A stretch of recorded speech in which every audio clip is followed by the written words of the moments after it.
What are we doing here? And where are we gonna go? It's like we just woke up one morning, and then it's welcome to the show. Don't ask any questions, just go with the flow. Make as much money as you can, and try your best not to get broke.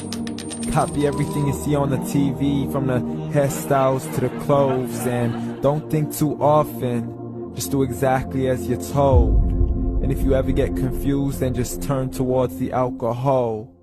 You'll still hear your thoughts, then just turn up the radio as you learn to live a lifestyle of drugs, sex, and rock and roll.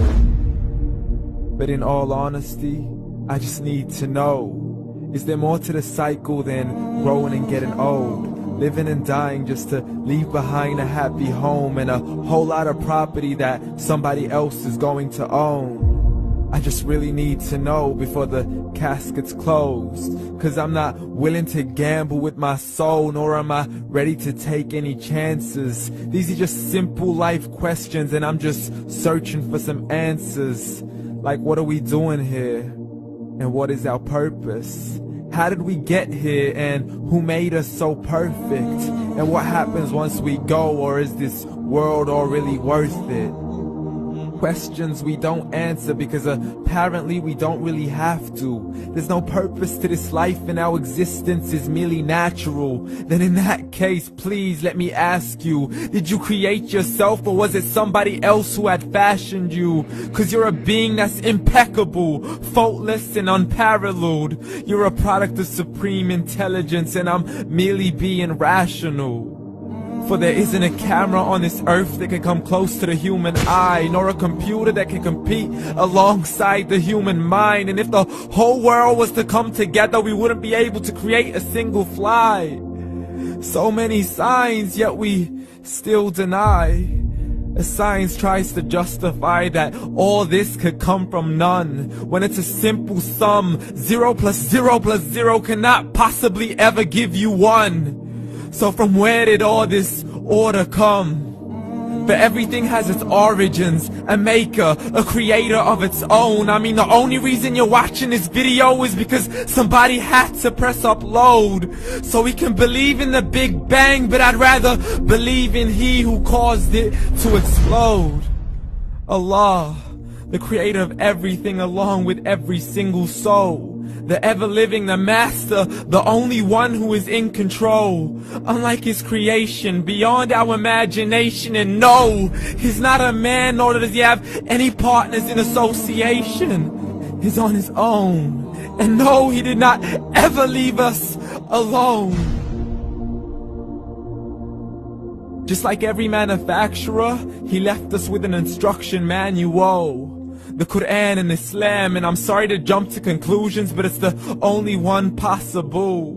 The only definition of God is the one and only supreme being. It's logical, a book with 0 contradictions, with miracles that are both scientific and historical, all revealed over 1400 years ago.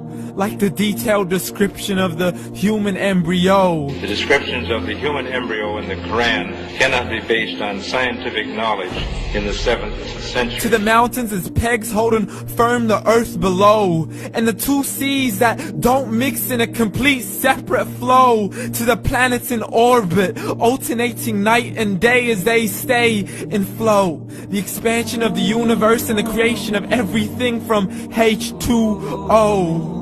To the stories of the past and the preservation of Pharaoh. To identifying the lowest point in the land where Persia defeated Rome. The gushing fluid that created man in the glands between the ribs and the backbone. And not a word has changed, it's still the same. So please explain how all this was known over 1400 years ago. To a man who couldn't read or write, as he would recite whatever the angels spoke. And if you still don't believe, please try to come up with something that's even close. But you can't, so we took God as a mockery and his messengers as a joke. Muhammad could not read or write. How's somebody who can't read or write gonna start a religion? Dismissed his scriptures as legends and tales of the ancient folk, as we live life according to our whims, desires, and hopes. saying this life is the only home we will ever know. We will live then die, then simply turn to bones. YOLO! Correction, after the grass dies, the rain arrives and it regrows, and Allah promises to do the same thing to your very soul and bring you back from your very fingertips to your toes, as the all-seeing supreme being watches us so close, and we are surely being tested in our wealth, our health, and our self, and everything that we've been blessed with. So believe, for we will surely be resurrected and be brought back to our Lord and account for every single deed, as He hands us our books and orders us to read. From the bad to the good and everything in between. You yourself are sufficient for your own accountability, so don't be mad at me. You are the one who thought He wouldn't come back to me. I gave you a whole life long to search after me, but you were busy in all that which was temporary. So read, and glad tidings to all those who believed. And if you disbelieve, read. And don't let that day be the first day you find out what your life really means. Read.